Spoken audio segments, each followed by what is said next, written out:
kami dari kelompok 6. Di sini kami akan menunjukkan bagaimana pengaplikasian book creator dapat digunakan sebagai media yang kreatif dan interaktif.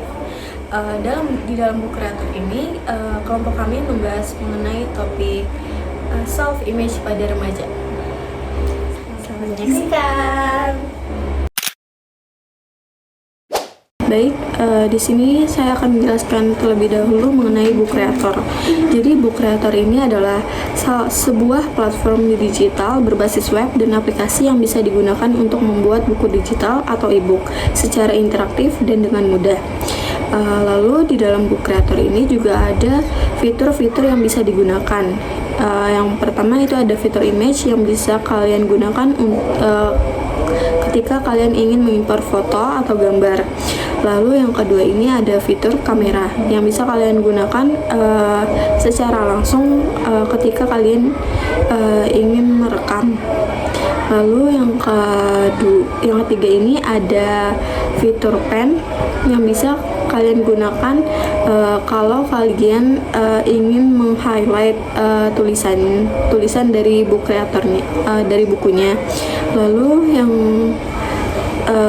keempat dan yang kelima itu ada fitur teks dan fitur record yang bisa kalian gunakan ketika kalian ingin merecord langsung dari book kreatornya. Baik, selanjutnya di sini ada fitur-fitur media. Jadi di sini ada berbagai template yang bisa kalian gunakan. Walaupun di sini ada template yang premium, tapi ada juga template yang gratis. Lalu selanjutnya ada fitur shapes dan icons seperti elements gitu untuk kalian gunakan untuk variasi dari book creator kalian. Lalu ada files yang bisa kalian gunakan untuk mengimport PDF atau Word yang kalian ingin pakai.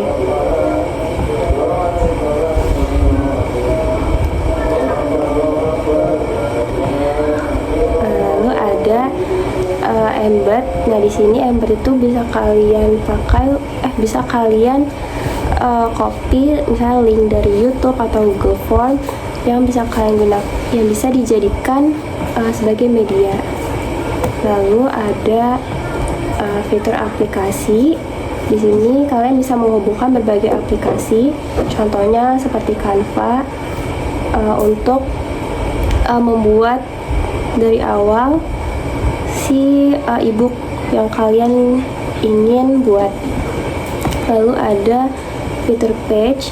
Di sini bisa kalian gunakan untuk mengganti background dari e-book kalian. Misalnya kalian mau pakai warna saja atau berbagai paper yang sudah tersedia. Baik, selanjutnya di bab 1 ini kelompok kami membahas mengenai konsep dasar tentang self-image atau citra diri. Jadi self-image itu cara seseorang memandang, menilai, dan merasakan dirinya sendiri. Self-image juga mencakup penilaian terhadap penampilan fisik, kemampuan, peran sosial, serta nilai yang dimiliki oleh individu.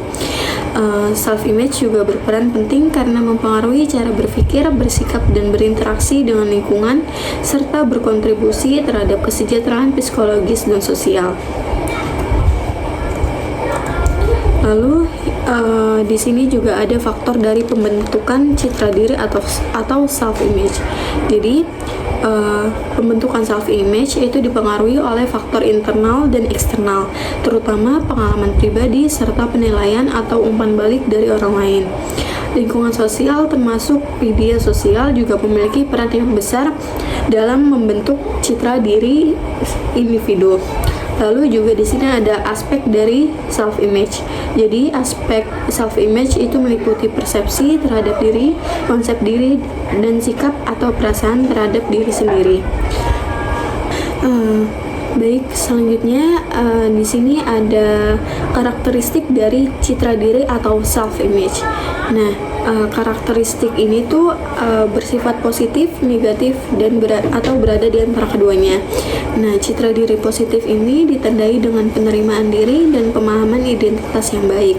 Sedangkan citra diri negatif itu muncul akibat kesalahan mengenal dan memperlakukan diri. Selain itu juga ada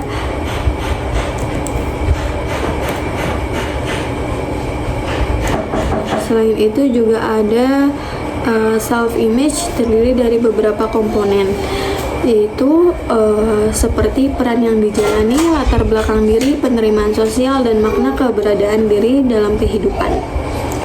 Baik, di sini ada bab 2. Bab 2 ini tuh menjelaskan perubahan cara remaja memandang dunia dan dirinya sendiri di era digital. Kehadiran media sosial dan arus informasi yang cepat membuat proses pencarian jati diri menjadi lebih kompleks. Remaja semakin sering membandingkan dirinya dengan orang lain, sehingga penilaian diri banyak dipengaruhi oleh standar sosial digital. Nah, bab ini tuh juga menekankan bahwa dunia digital membawa tantangan bagi kestabilan citra diri remaja, tetapi juga dapat menjadi ruang belajar dan pengembangan diri jika disikapi secara kritis. Nah, lalu di sini ada bagian A. A itu tuh perubahan cara remaja melihat dunia dan dirinya. Nah, bagian ini menjelaskan bahwa remaja membentuk persepsi diri tidak hanya dari pengalaman nyata, tetapi juga dari dunia digital. Perbandingan sosial yang intens membuat remaja mudah merasa kurang berharga, namun dunia digital juga dapat membantu remaja mengenali potensi dan sudut pandang baru apabila digunakan secara seimbang. Lalu di sini ada bagian B. Bagian B itu media sosial sebagai ruang sosial baru. Nah, bagian ini tuh membahas media sosial sebagai ruang interaksi utama remaja, identitas diri, relasi sosial, dan pengakuan banyak dibangun melalui interaksi digital. Nah, media sosial menciptakan standar dan norma sosial baru yang mempengaruhi cara remaja menyesuaikan diri dan mencari penerimaan. Lalu di sini ada bagian C. Bagian C itu algoritma dan dunia yang tidak netral. Nah, bagian ini menjelaskan bahwa konten digital diseleksi oleh algoritma sehingga tidak mencerminkan realitas secara utuh. Nah, paparan konten yang terbatas membentuk standar tertentu tentang penampilan dan keberhasilan yang kemudian mempengaruhi cara remaja menilai diri dan dunia sekitarnya. Lalu ada bagian D. Bagian D ini FOMO dan tekanan sosial digital. Nah, bagian ini membahas rasa takut tertinggal akibat paparan kehidupan orang lain di media sosial. Tekanan untuk selalu hadir dan mengikuti tren mempengaruhi kondisi emosional remaja serta membuat citra diri menjadi lebih rapuh jika tidak dikelola dengan baik.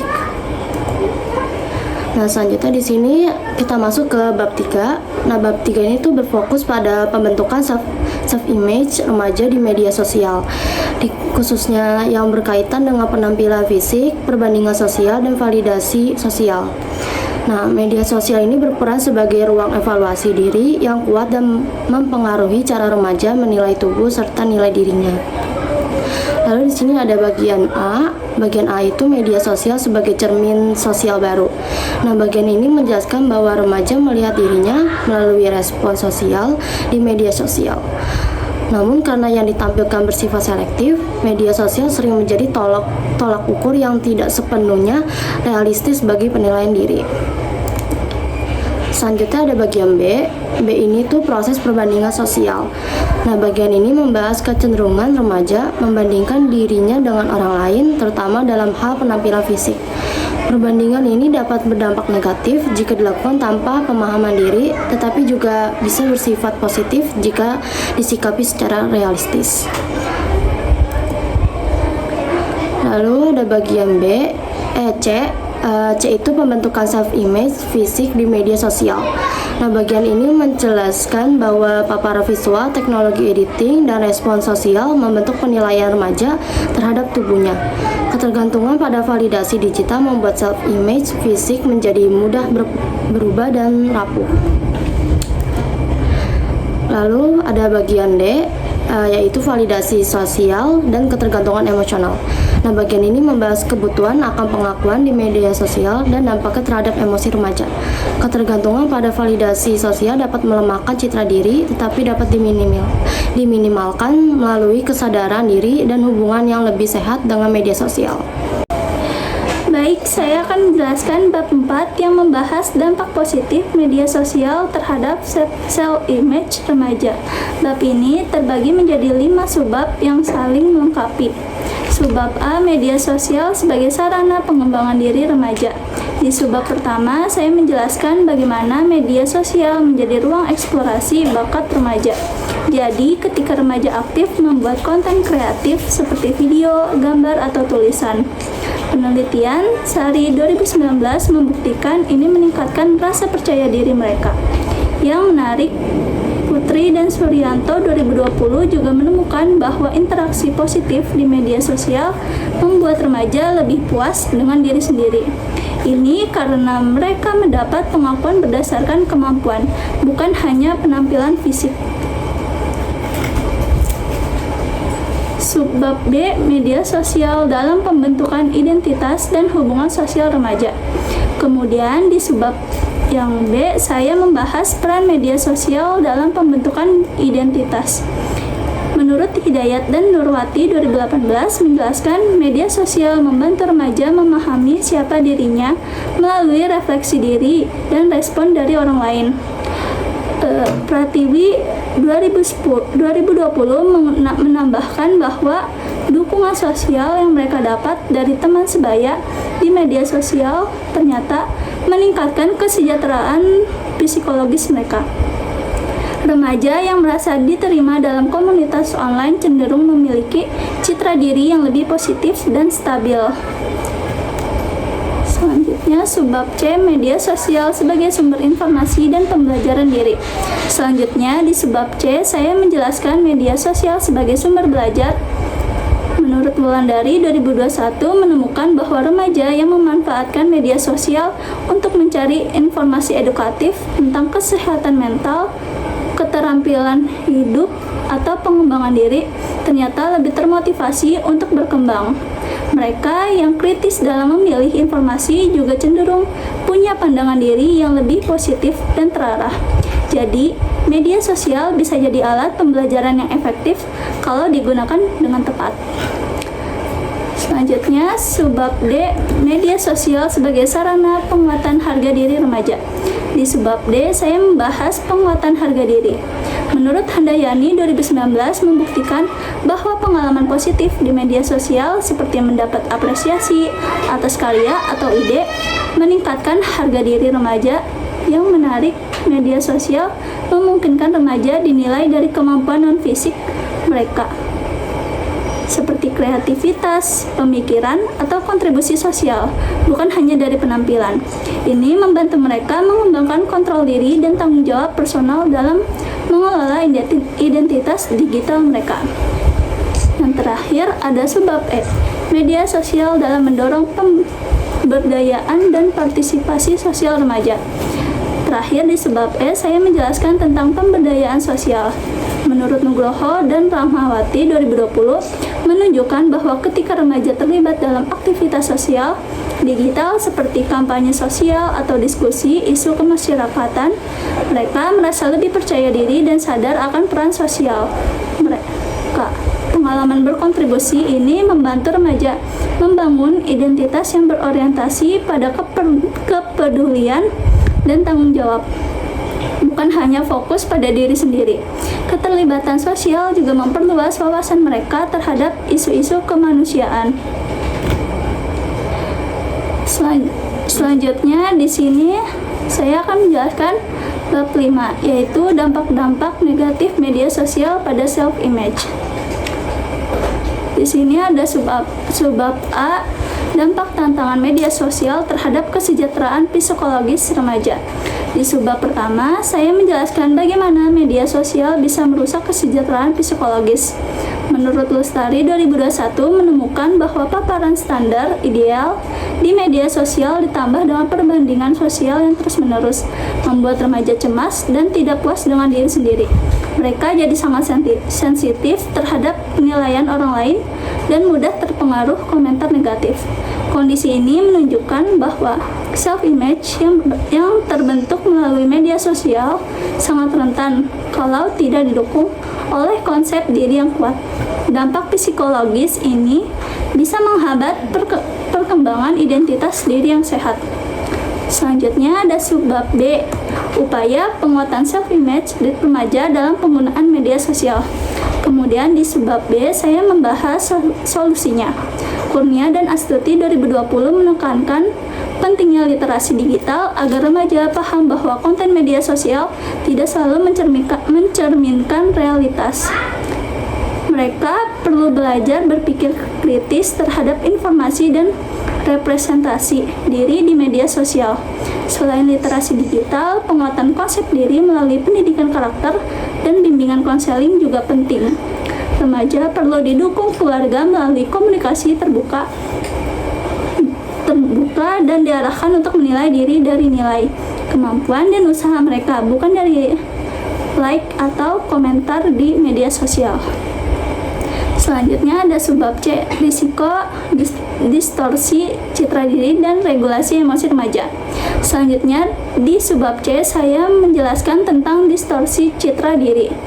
Pramesti dan Widodo 2021 menemukan bahwa ketergantungan pada validasi digital membuat remaja sulit mengatur emosi. Representasi diri yang ditampilkan di media sosial diri yang ditampilkan di media sosial seringkali selektif dan ideal, yang bisa memengaruhi cara remaja menilai diri mereka sendiri. Remaja bisa sangat senang kalau dapat banyak likes, tapi langsung down kalau responnya kurang. Fluktuasi emosi seperti ini sangat tidak sehat untuk perkembangan psikologis mereka dan bisa menghambat kemampuan mereka dalam mengolah perasaan. Selanjutnya ada subbab D, peran lingkungan pendidikan dan sosial dalam mitigasi dampak media sosial. Di subbab D, saya membahas peran sekolah dan lingkungan sosial. Yuliana dan Setiawan 2020 membuktikan bahwa bimbingan konseling yang fokus pada penguatan konsep diri bisa meningkatkan ketahanan psikologis remaja dalam menghadapi tekanan sosial. Lingkungan sosial yang suportif juga berperan penting dalam membentuk pandangan diri yang sehat. Remaja yang mendapat penerimaan dan penghargaan diri lingkungannya cenderung memiliki self-image yang lebih stabil. Jadi, kolaborasi antara sekolah, keluarga, dan lingkungan sosial sangat penting untuk mendampingi remaja secara konsisten. Yang terakhir ada subbab E, strategi pengembangan self-image remaja yang berkelanjutan di era digital. Di subbab yang terakhir, saya menjelaskan strategi jangka panjang. Pengembangan self-image perlu diarahkan pada strategi yang berkelanjutan dan sistematis. Menurut Desmita 2018 menekankan pentingnya refleksi diri agar remaja bisa objektif menilai diri sendiri tanpa terlalu bergantung pada penilaian eksternal. Prayitno dan Amti 2015 juga menyatakan bahwa layanan bimbingan konseling harus membantu remaja membangun pemahaman diri dan kemandirian psikologis. Menurut Sulastri dan Meldi 2019 menambahkan bahwa dukungan sosial yang konsisten dari berbagai pihak berhubungan dengan kestabilan konsep diri remaja di era digital. Selanjutnya saya akan membahas strategi meningkatkan self-image di era digital. Ya, mulai dari bab pertama, yaitu tantangan self-image remaja di era digital. Nah, di era digital ini media sosial memiliki pengaruh besar terhadap pembentukan self-image remaja. Penggunaan media sosial yang intens dapat mengurangi kesempatan remaja untuk melakukan refleksi diri secara mendalam karena mereka lebih fokus membangun persona daring yang sesuai dengan standar komunikasi digital. Selain itu, interaksi di media sosial juga membuka peluang terjadinya cyberbullying dan perbandingan sosial. Ketergantungan pada validasi eksternal seperti jumlah likes, komentar, dan followers dapat meningkatkan risiko kecemasan, ketidakpuasan diri, serta gangguan citra tubuh. Nah, fenomena seperti fear of missing out atau FOMO membuat remaja merasa harus selalu terhubung dan menyesuaikan diri dengan norma digital. Meskipun hal tersebut tidak selalu mencerminkan identitas diri yang sebenarnya. Selanjutnya, ada pengelolaan media sosial dan menseleksi konten positif. Untuk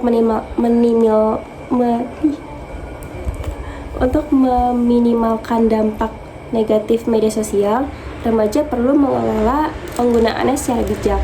Nah, salah satu langkah utama yaitu mengatur durasi penggunaan media sosial atau screen time agar tidak berlebihan. Pengelolaan waktu layar yang baik membantu remaja mengontrol diri, mengurangi kecanduan media sosial, serta meningkatkan interaksi langsung dengan keluarga dan teman. Selain itu, remaja juga dianjurkan untuk menyeleksi konten yang dikonsumsi. Konten positif yang bersifat edukatif, empatik, dan mendukung dapat membantu meningkatkan kesejahteraan mental dan membentuk pola pikir yang lebih adaptif. Dengan memilih konten yang tepat, media sosial dapat dimanfaatkan sebagai sarana pengembangan diri, bukan sebagai sumber tekanan sosial. Selanjutnya ada peran guru BK dan orang tua dalam mendukung self-image remaja. Guru BK dan orang tua memiliki peran penting dalam mendukung pembentukan self-image di era digital ini. Guru BK berperan sebagai fasilitator yang menyediakan ruang aman bagi remaja untuk mengekspresikan perasaan dan pengalaman mereka, baik terkait kehidupan digital maupun kehidupan sehari-hari. Nah, melalui komunikasi yang empatik dan tidak menghakimi, guru BK dapat membantu remaja memahami diri, mengelola emosi, serta membangun cara pandang yang lebih realistis terhadap standar di media sosial. Sementara itu, orang tua berperan sebagai sumber dukungan emosional utama. Sikap terbuka, mau mendengarkan, dan menghindari kritik berlebihan akan membuat remaja merasa dihargai dan diterima apa adanya. Kolaborasi yang baik antara guru BK dan orang tua akan menciptakan lingkungan yang konsisten dan positif, sehingga remaja mampu membangun self-image yang sehat, realistis, dan adaptif dalam menghadapi tantangan era digital. Terima kasih. Sekian video pembelajaran dari kelompok kami. Terima kasih karena sudah menyaksikan. Jangan lupa like, comment, share, and subscribe. Bye. Perkenalkan, kami dari kelompok 6. Di sini kami akan kami akan menunjukkan. Terima kasih sudah menyaksikan. Terima kasih ya guys. Video Ayo lanjutkan. Like yang banyak guys. like. Like, comment, share, subscribe. Bye.